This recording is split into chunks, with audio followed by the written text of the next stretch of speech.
Jerome Powell and the Fed continue to battle it out with Donald Trump in the executive branch. The housing market may see something even worse than a potential crash over the next 5 years.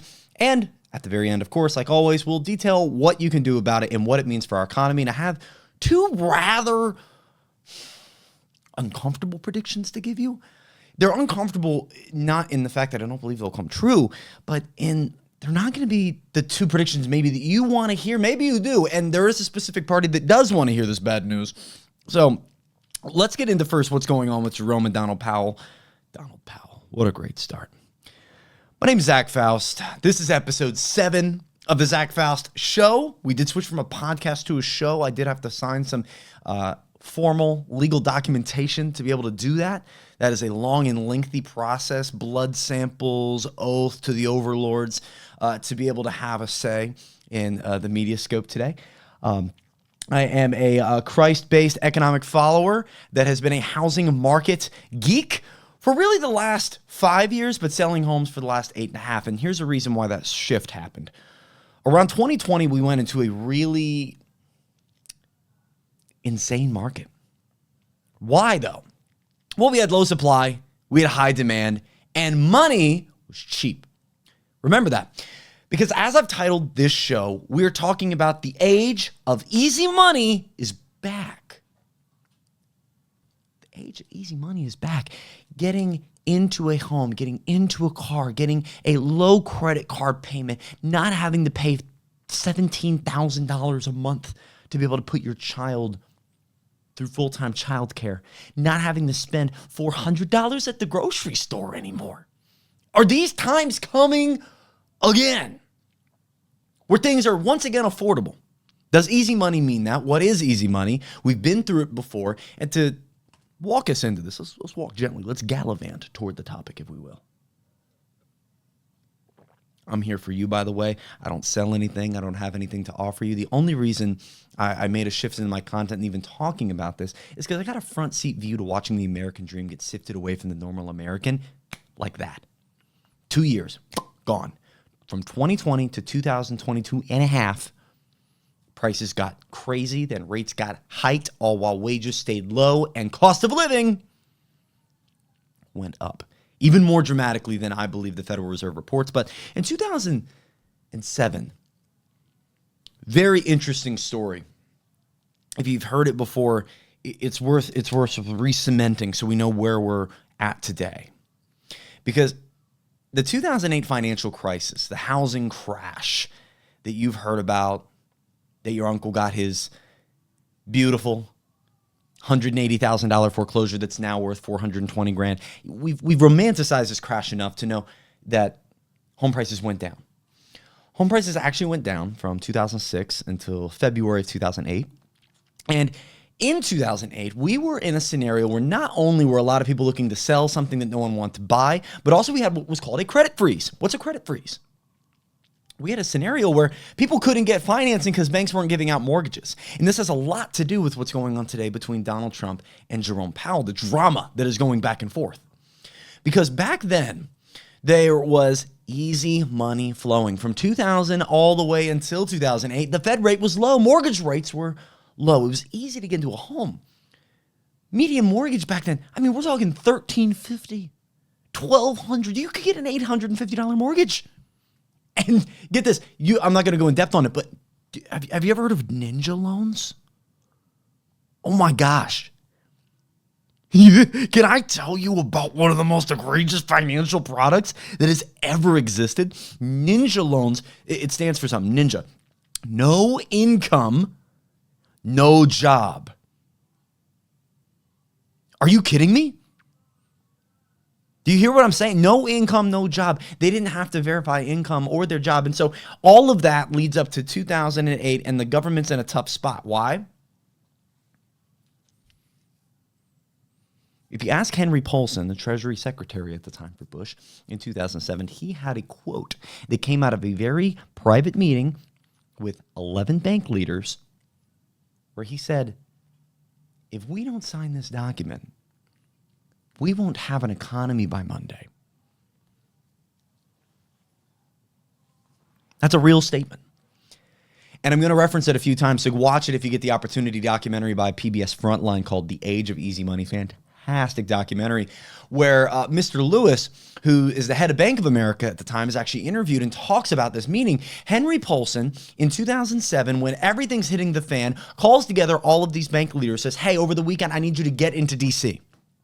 I forget which exact day they were meeting, but you need to get into D.C. It was like 48 hours notice. And a couple people asked why. A couple of these bank leaders, bank CEOs, presidents asked why. It was Ken Lewis, who was the president of Bank of America, by the way. One of those guys you hear also that reminds you exactly of that down south guy that like runs an oil company. He's very Doug Dimmadome like, if you know Doug Dimmadome, or Dumsdale Dimmadome. You know that guy, big tall hat, mustache. He's just got this down south quality. I feel like his wife would easily offer me biscuits and gravy and to take the extra bedroom down the hall to the right if I were in the area and didn't have a place to stay. And I think when I leave too, they say, you always got a place to stay down here. Those type of people. But he's a very rich, very powerful man. And what's interesting about this meeting is, though they were asking why they had to be there and they were asked, who is going to be there, Henry just simply answered, to be here or you're not getting invited to the next big meeting. You're not going to be getting the next call is what he said. And so they all meet, and guess what they're meeting on? They're meeting, and this is, again, back to what we're going through today and why it matters for the next year. They're meeting to say, hey, my name's Henry. I am the Treasury Secretary, and I just got approved by Congress this past week for this thing called TARP. It is a relief program that was created to add relief to assets. It was called the Toxic Asset Relief Program, TARP. And TARP was put into place by the voting from Congress, initiated by Henry Paulson, and it was his job to disseminate the money. Did all that money go straight to toxic assets? No. Actually, at this meeting, these 11 bank leaders were told over $100 billion of it was going to get put right into their accounts. Listen to this. It was going to get put right into their top line accounts. Now, you may be asking, well, what did the money have to go to? Which programs within the banks did the money get sifted into to help people going through foreclosure, potentially, short sale even, very common, especially in the years to come? Credit card relief, student debt relief, what went into helping the working class? And the answer is there was none. There was none. There was no supervision, oversight, or even documentation that stated that this money that went in, which was a very simple document, again, in that interview, Ken Lewis brings the document, very simple document, but it very clearly states, you must sign this. This is not an option for you, Mr. Bank Leader. If you don't sign this, we won't have an economy by Monday, and you're kicked out of the Cool Kid Club. Now, most of those banks were heavily invested into by, private equity firms like BlackRock, who also were assisting and consulting with the Federal Reserve both in 2008 and in 2020. That is very true. Look it up. And so from then on, there was a precedent set that when times get tough and families get foreclosures, banks get bailouts.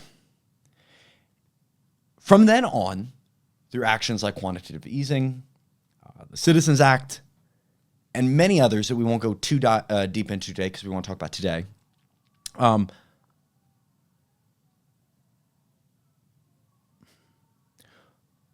We've built our economy on debt, right? And that every time we are adding money into the economy, especially through lower rates and through just handing out bailouts, we're creating what's called the Cantillon effect. It's spelled Cantillon. A man named Richard Cantillon came up with it. He was a French-Italian economist in the early 1700s, and he stated that whoever's closest to the money printer makes the most. And this leads to governments, banks, and asset holders to be the biggest beneficiaries of money printing, money being added, credit being created. And so anytime this happens, this easy money age that would come right out of 2008 and starting with this action, would lead to assets inflating and the rich becoming richer, the wealth gap growing, the inequality growing. And we've covered this so many times, both on my TikTok, and we're going to keep covering it here. We're on episode 7, and I hope we're still talking about it on episode 700 until something is done to slow this wealth gap growth down, to slow the wealth inequality in this country down. Because what we're about to walk through, what's happening today, is not going to be the news that a lot of people want to hear if you want to hear that things are all going to become more affordable during an age of easy money. Because the truth of the matter is, even if we look from 2020 when this happened again, yes, the Federal Reserve consulted with BlackRock again, and money was printed again, and rates were dropped again. What happened since 2020? What happened since 2020 is power bills have gone up. Your grocery cart can't get filled for under $250. Home prices have gone up from the mid 200s to the high 3s, low 4s. A sandwich in New York City, $20. And yet somehow Arizona iced tea is still 77 cents or 99 cents. Someone explain that to me. How has Arizona stayed impervious to inflation? What's going on there? What's going on there? Because you look at houses and you look at how expensive they become up into today, you wonder, is it really that much more expensive to build a home? And if you ask the profit margins of D.R. Horton and KB Homes and K. Hovnanian and Clayton and all these big builders, you would actually see that Toll Brothers and all of them are recording record profits. Why? Because inflation. There's more money in the economy, more consumer spending going on, and they can get more. People were demanding housing. We got it. We paid for it. And now we're locked in. So could a new age of easy money, could the new drama going on with Jerome and Donald lead to a more affordable market overall, especially in a more affordable housing market? Jerome Powell and Donald Trump are going back and forth right now. And if you don't know, Jerome Powell leads a private entity that works for the government. And Donald Trump currently leads the executive branch, the leader of the government at the moment. Donald Trump has called Jerome Powell a moron via some truths. I don't know if that's what you call it, a truth on Truth Social. It's not a tweet. They're like tweets, but they're not tweets. In fact, tweets aren't tweets; those are X's. And so he didn't X it; he truthed it. What he truthed a couple times was Jerome Powell's a moron. He said that he's a numbskull. He said that he was unfit for his position, that he's too late. Too late Powell is what he calls him. Too late Powell. J.D. Vance even called him out for monetary malpractice. That was a tweet or an X. J.D. Vance X'd that publicly. That he should be found for monetary malpractice for what he is doing with rates right now. They're calling for 1% and 2% cuts, and this is Jerome Powell's response. It was, and by the way, by next week, we are going to have screen sharing, and I'm going to be playing clips now from a lot of these places I'm getting my resources from. I want you to have the sources, see and hear what I'm hearing, but tech stuff, we're early on. If you're here early, by the way, thank you so much. Thank you so much. If you care at all about the growth of this podcast, I can't even imagine anybody caring, but the fact that you do, I love you so much. Hit subscribe, help the algorithm, hit the like button. It does us so much. It does so much for the algorithm. If you're on Spotify, rate the show, hit follow. Thank you so much.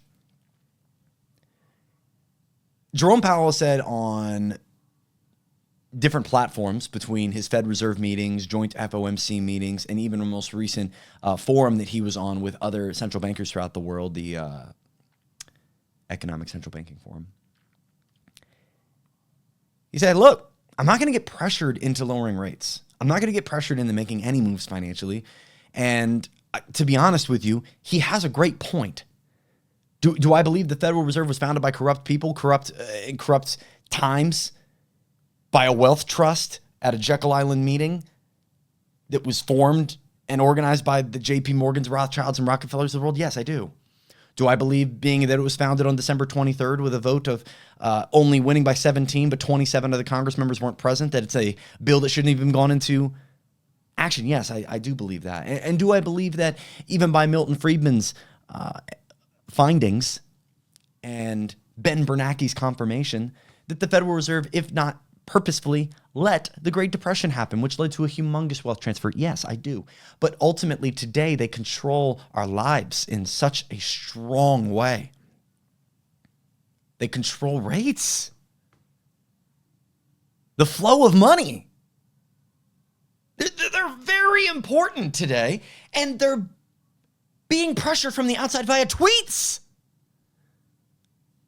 truths, X's. Why are we not getting on the phone? There's been one confirmed meeting with Jerome Powell and Donald J. Trump. One meeting, and it didn't go great.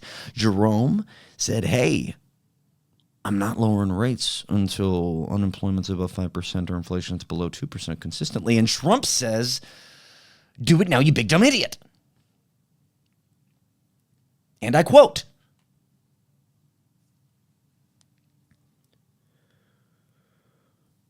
home prices are a big part of this. And when it comes to this battle going on between these two, one thing we know for certain, Donald Trump wants lower rates, and he might just get them because he has now stated that he is not only pressuring Jerome Powell to resign, which by many accounts through questions from Fed Reserve meetings and economic panel questions that came from his other compadres from across the planet in the central banking space. He's been asked several times, are you going to resign? Are you going to lower rates on any of this political pressure you're getting? He said, no, he's not resigning. And he's not doing anything until the numbers, whether you believe in them or not, watch our last episode. It doesn't matter because he's going to wait. It's the wait and see economy.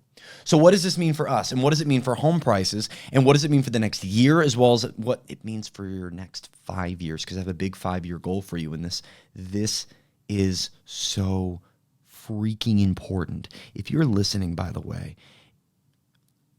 let me just look you in the eyes, look you in your ears. I'm looking you in your ears right now. If you don't own a home, if you're under 30, if you're a guy and you're thinking, oh, World War III about popped off, AI's coming after everyone's jobs, income's not going up, we got another war probably around the corner, Israel loves to be involved in everything that we do, I got influencers and political pundits from every direction telling me everything left, right, and in between. I don't know what to believe. AI's not going to make that easier. I don't know the right job to have. I don't even know what to do. And frankly, I don't know what's going to happen in the economy. Let me tell you right now, my 5-year goal for you is to get you a bit better set up. And what's going on right now is so pertinent because Scott Bessent has been named by Donald Trump to more than likely be the next Fed Reserve president. What does this mean?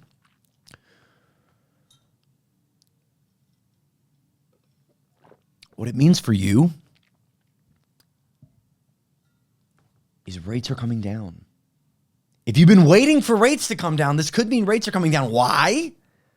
Because Scott Bessent is in Trump's pocket. He's a former hedge fund manager, checks the box for being a president of the Federal Reserve. He's an old white man, and he's the current Treasury Secretary, or Secretary of the Treasury. He is going to be the president, and he's already been interviewed about it a couple times, being president of the Federal Reserve, and asked, will he lower rates? And his response is, I will do. And when asked about will I lower rates when he is the Federal Reserve Chair, which, by the way, is May 26th, is when Jerome Powell's term is done. When asked, he said, I will do whatever Trump needs me to do.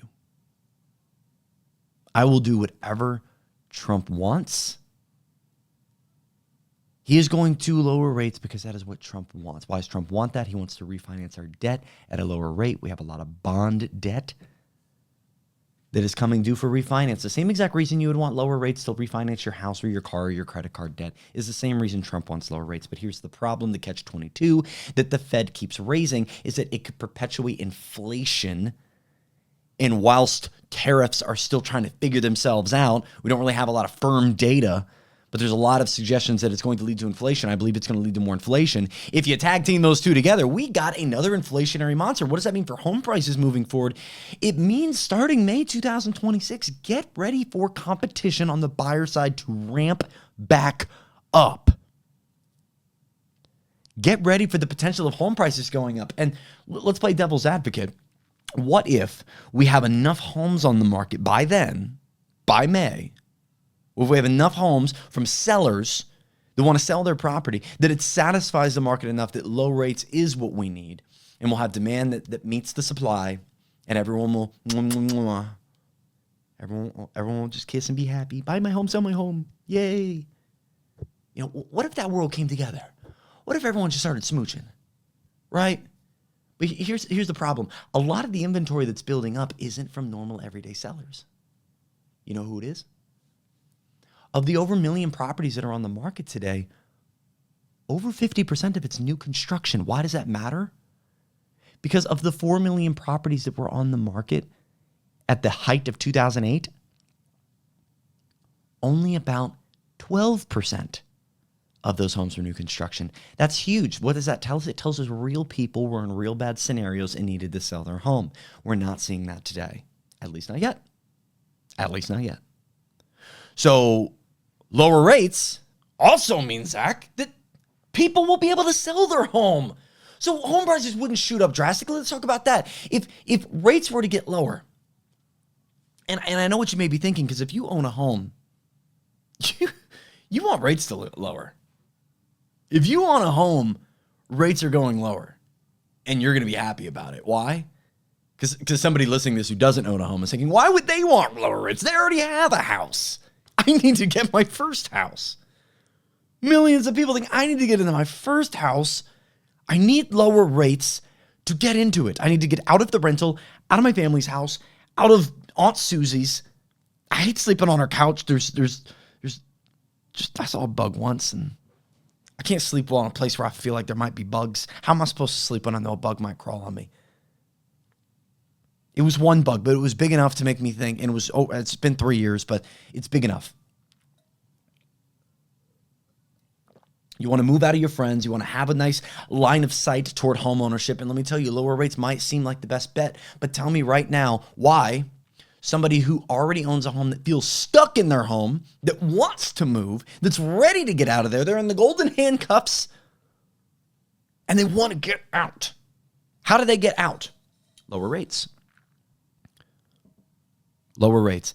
And when those people see lower rates, they're going to want to sell their home, go buy a new home. And here's why that's a problem. Because the home that they're selling is more than likely going to be an affordable home. In a lot of cases, first home.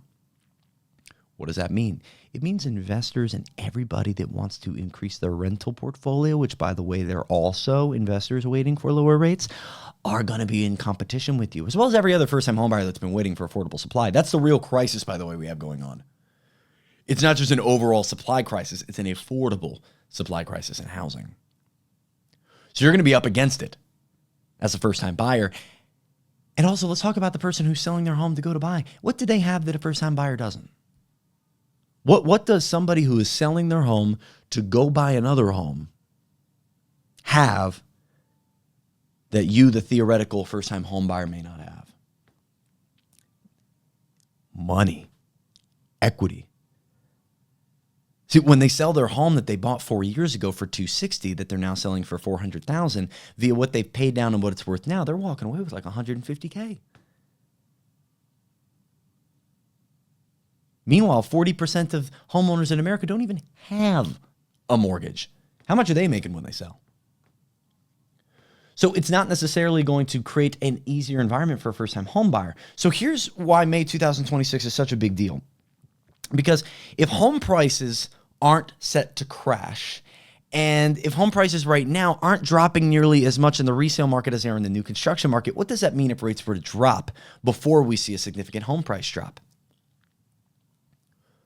I'm going to say this to you right now, summer of 2025, and we will clip this and play it in a year, see where we're at. Play it in 2 years, see where it's been. I look forward to it. And man, I hope I'm wrong, but home prices are going up. Lower rates over that 2026 summer will light the housing market back on fire. You'll see people that felt locked in, looking to sell, relocate, renovate, finally separate from their spouse that they hate. You're going to see investors increasing their portfolios, and you're going to see people buying homes. I'm not saying there won't be any first-time home buyers, but in 2023, there were more first-time home buyers, or I'm sorry, more investors buying properties than there were first-time home buyers. Those numbers have never crossed over each other. They did for the very first time that year. 2024 saw a steep drop-off. 2025 saw a steep drop-off in investor purchase. Why? Because they're waiting for lower rates too. So Scott Bessent walks in May 2026. What is he going to do? He's going to start lowering rates. He'll forecast out to the end of the year more than likely 1 to 2% will be the drop, if not more aggressive. It could be more aggressive. And if you own assets like crypto, like stocks, like a house, like anything, you're going to be like, yeah, lower rates, baby. Stimulate this. Yeah. I want to see my money go up. Let me see my money go up. My stock portfolio's really green. Money. Like, I get it. I own crypto. I own stocks. I own a house. I'm not dumb. I might be stupid, but I'm not dumb. If we add money, if we inflate the economy, if we lower rates, all the same thing, we're going to see asset prices go up. The asset owner's net worth will go up, and those that don't own will remain the same. And it will become harder to get into the game of asset ownership. And so with what Jerome Powell and Donald Trump are going through right now is very telling on what's going to be in the future. May 2026, the moment Trump gets a hold of the Federal Reserve, essentially, a private entity meant not to really meander and meddle in the likes of political views and what a certain president wants. We have on record, as of yesterday, saying, I'm going to do Trump's bidding. So what does that mean? It means rates are going to come down. It means possible QE. It means inflated economy. And I'm not saying Jerome is never going to cut rates. I do think we're going to see 1, if not 2 rate cuts this year. I think it'll be no more than a 0.5 point, which means by the time Scott is in, he's going to be ready to go. Speed that thing up. You think they're impatient now? Let's wait 10 months. You think that they don't want rates cut, or they want rates cut now? Wait until 10 more months with little movement from the Federal Reserve, which many people are expecting. He was just on a central banking forum I mentioned, and his other central banking buddies were backing him up. I've never seen Jerome. I thought Jerome was going to blush. Jerome was getting mad love. They were gassing my guy up.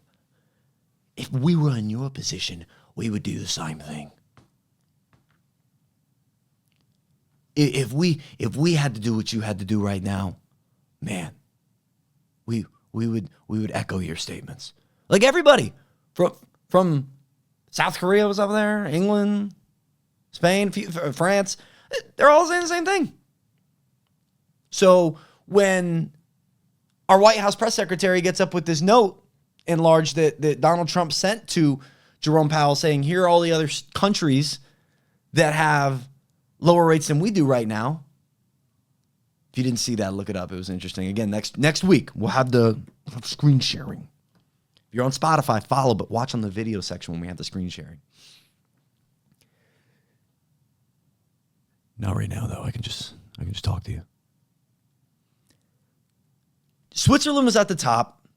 France was in there. Japan, China, England, and a lot of third world-esque countries as well.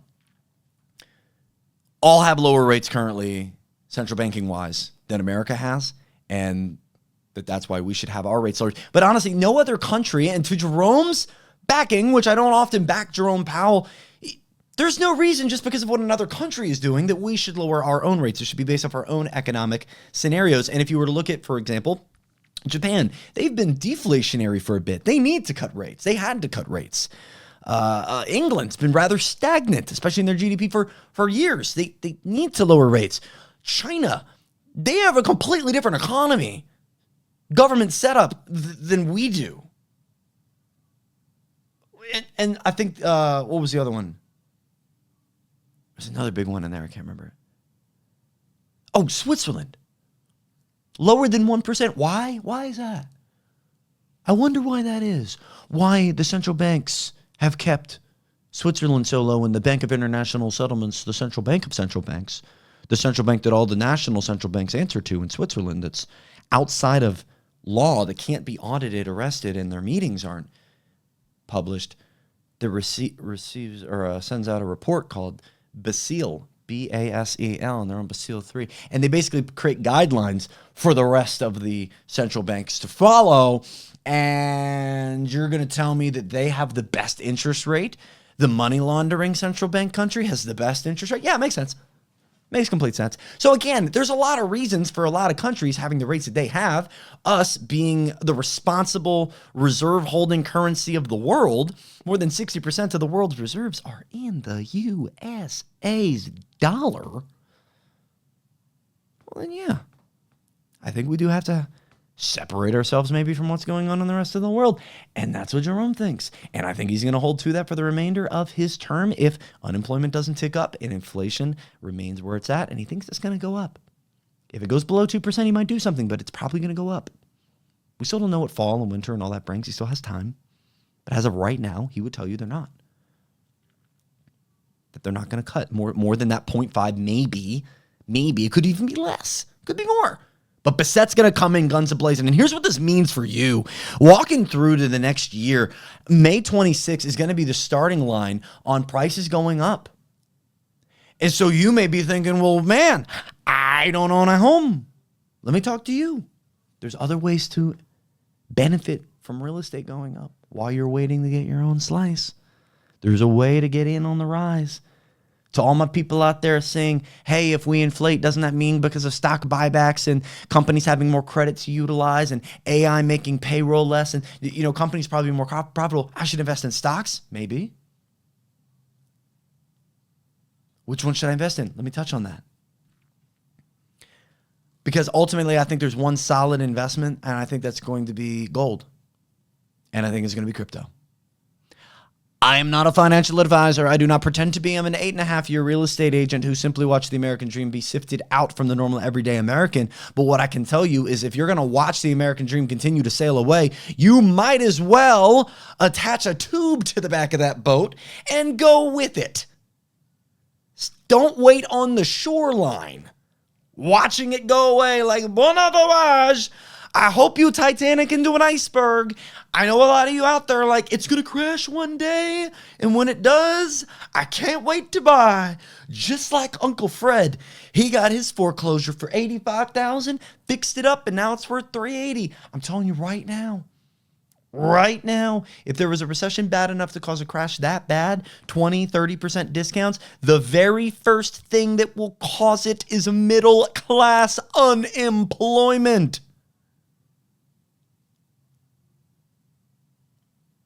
If we see a recession that is so bad that it forces people to give up the asset they want to hold on to most, the main thing that separates them from not having to be lower class, their home, the net worth nest egg that they have, their gateway to middle class wealth, the American dream, the white picket fence and 1.5 kids. The dream.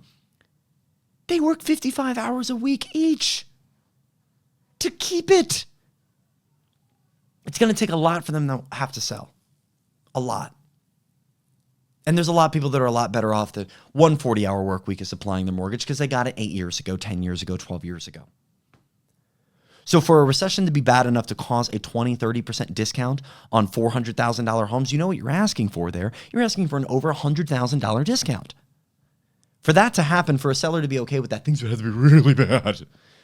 And that would stem from lack of consumer spend from a low employment rate, higher unemployment rate.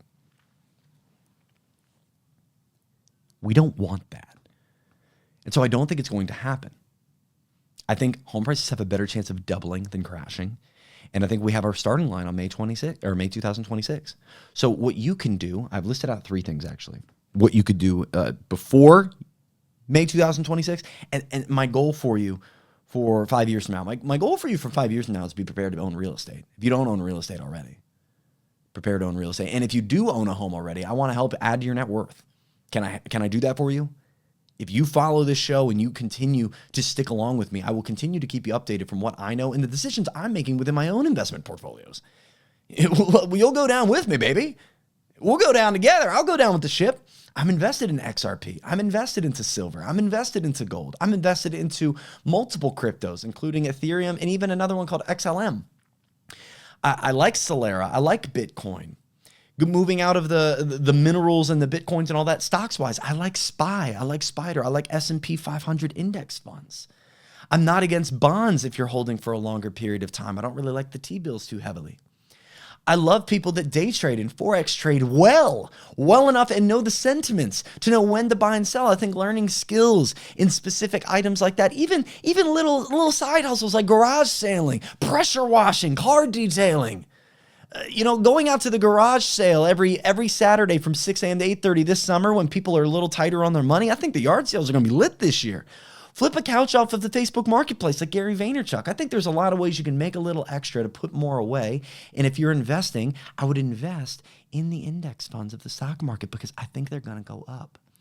If we don't see a full and total collapse of the economy, it goes up. I want to restate that. If we don't see a full seismic level destruction falling to the ground and crumbling like a controlled demolition type of depression and economic reset that maybe stems off of slightly fractured foreign relations from Liberation Day that led to bond market strife that eventually ties back into the dollar's strength, which could crash and corrupt our dollar, which could lead to pandemonium as banks begin to get run. Could be a domino effect. I don't know what I'm talking about. I'm just spouting. We're just riffing. If that doesn't happen, everything goes up. And the main reason that probably won't happen is because we would print tons of money to prevent it. We will keep kicking the debt can down the road. We'll raise the debt ceiling. We'll increase the deficit. We won't address the debt problem. We'll continue to do things like we've always done and have done since 2008. So we bail out banks and let families foreclose. And if anything bad were to happen, it's not going to affect the upper elites. The wealth gap will continue to grow even more exponentially because now institutional investors are involved in real estate. They're involved in stocks. They own entire neighborhoods. They don't just buy individual homes like you and I. They're buying entire companies like Invitation Homes and Tricon Residential. They're buying data centers. They're creating real estate investment trusts in India. They're going out and buying nuclear plants. They tried to buy canals in the Panama area. You know about that one, the Panama Canal got stopped, but they own in strong amounts. Strong. I'm talking 90+%. They have an advisory share, more than 10%. BlackRock, Vanguard, all them, in more than 90% of our public stock market. Private equity, elite money, it seeped into sports gambling, medicine, our pharmaceutical industry, healthcare, childcare, senior care, healthcare, everything. And if you think those people who all profit off of all those things want this to crumble, you're kind of silly. And if it's within their control, they'll keep it from doing so. Now, some argue it's not within their control and that it will eventually collapse, and that could be. And in that case, I definitely want you to have a house and a nest egg. So if you follow what I'm telling you right now, you'll at least have a nest egg and a house in the next 5 years. Because, again, I think home prices will continue to go up. I think everything continues to melt up. I've said before, if there were a crash, it would happen because of Liberation Day. It would happen because of a fracturing of the international trade and economy. It would happen because nobody trusts our dollar and thereby no one's buying our debt. No one's supplying money for our bonds. And we're stuck in a scenario where we have to basically keep ourselves alive with perpetual printing because no one wants to hold our debt anymore, which, by the way, China holds about 8% of our debt. If they just pulled the rug out from under us, that would stink. Not saying they will. Not saying the E2 countries will. They've started to a little bit. Something to look out for.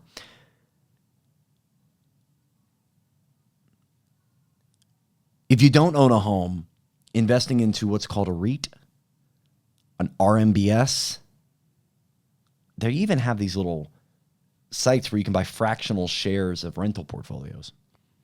Get in on the equity growth. If you think the dollar is going to collapse.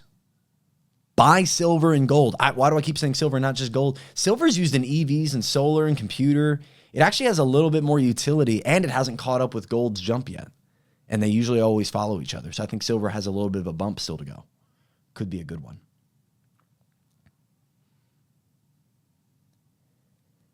And if you're more on the side of we're going to move toward blockchain, it could be gold backed, but we're going to get to a crypto world. A blockchain is going to be utilized in some shape or fashion. It's just a matter of how much utilization. There's so many countries and companies alike that are like Ripple filing for banking rights. They just got their SEC file dropped, the lawsuit dropped. It's been going on for years. Ripple and SEC, Ripple, owner of XRP. Their ledger, they want it to be utilized for the United States stablecoin effort, and that has a lot of momentum. BlackRock has a ETF now for Bitcoin. There's countries that are lining up with crypto, and I really do think that could be a world that you want to get involved in at whatever rate you can. I always perpetuate a 60-40 portfolio within my own life and others if they ever ask for advice. Again, I'm not an advisor, but I get asked. If you want to invest money, go 60-40. 60% in stuff you feel is really safe, 40% in stuff you think maybe has a little bit of risk to it. When I say has a little bit of risk to it, by the way, I'm not talking about fart coin. I'm not talking about getting out there and getting weird meme stuff. If you're day trading that and you're rocking it, keep rocking. I'm not here to advise you. DM you with the next big hit. And by the way, I'm breezed over it, but I'm really for things like day trading. I think especially if you understand sentiment and investors' thoughts about what's going on with all the different strings that kind of control the system a bit, if you can start to get a hold of that, a lot of the money moves in our stock market, especially right now, definitely the bond market, moves off of the sentiment of what investors think about the future of our economy looks like. And little bumps in the road shake things up. I remember a great example. Back in the day, you remember when Elon was on the Rogan podcast and smoked that blunt? If you don't remember, look it up. People lost their mind. And I think it was only a couple short weeks later that a Tesla in auto drive mode like killed somebody. It wasn't good. Wasn't a great look for Tesla at the moment. I bought up Tesla. Like, this has nothing to do with the economic standing of the company. This guy's from the PayPal mafia. He's not dumb. And that was like 5-6 years ago. Point being, learn something, learn a skill set, because honestly, if you're not on a career path to, right now the benchmark to home ownership and feeling wealthy in America right now is a $120,000 household on median. Depends on your state.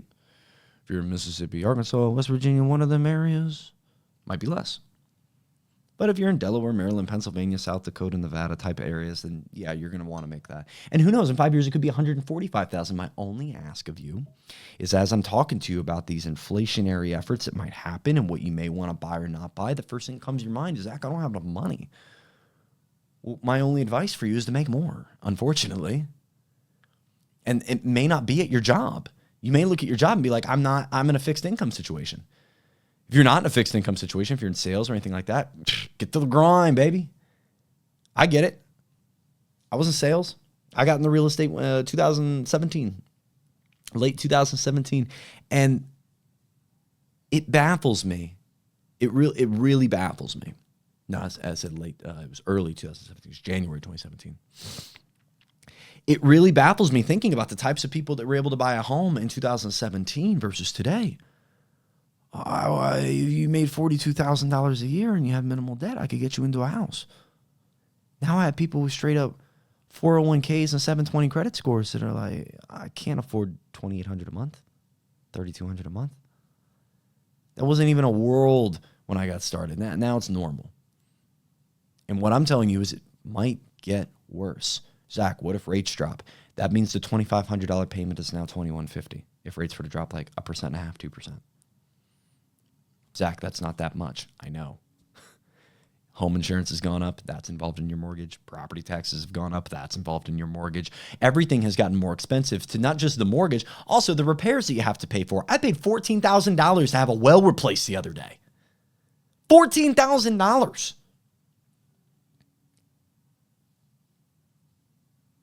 What happens when your water heater goes out? When your washing machine gets buggy? When you want that new TV? Like, you have to have other money because it's your home. Yeah, you need a TV for a rental property. What am I talking about? But either way, home ownership is more expensive. Getting your grocery cart filled, putting AC through a house is more expensive today. Getting water, getting trash, everything more expensive. And I'm here to tell you it could possibly get more expensive, and I want you to ride the train up. Stop just yelling at the train for being so fast. Why are we going so fast? I get it. Everything's getting more expensive. Get on the train. Stop watching the ship sail away. Stop yelling at it. It's not going to stop it from sailing. And if everything implodes, you had gold, so you're good. No, yeah, if you have a home and you have reserves, literally, you're in a good situation. I made a video today talking about your career path. You really need to think about your skill sets and hobbies of which you're making money off of. You really need to think, is it AI proof? I really believe that. And we're walking into an age where easy money could be coming back. Low rates could be coming back. As of May 2026, we will expect Scott Bessent to take Jerome Powell's role. Like it or not, that's exactly who it's exactly who Donald Trump wants in office. All this drama right now is showcasing that exactly. That they're not on the same page. They don't want to meet together. They're not going to make either one change their mind about it. And so May 2026 will be the month. That's the starting line. And for the next 5 years until 2030, 2031, your goal should be to stockpile assets as small or as large as you can. Whether you're buying a small share of a cryptocurrency, or you're buying a small share into a REIT, or you're buying a small share into SPY, an index fund of the S&P 500, the main 500 companies in our stock exchange, do something. Because if we melt up, everything becomes less accessible. Everything becomes harder to buy. And what if? Just play the what if game with me real quick. Especially if you're on the outside looking in of home ownership. What if, very curious, if you own a home too, I'd like for you to go through this what if too, because you might feel differently. What if something worse than 2008 happened? What if home prices keep going up and never crash? We've only had 2 crashes in recorded history, 2008 and 1931. No other time. No other time have home prices gone down more than 5%. And in both those crashes by the following decade, they were much higher than they were prior. I'm not saying it's a perpetual wheel that will never stop. I'm not saying it's an eternal trend.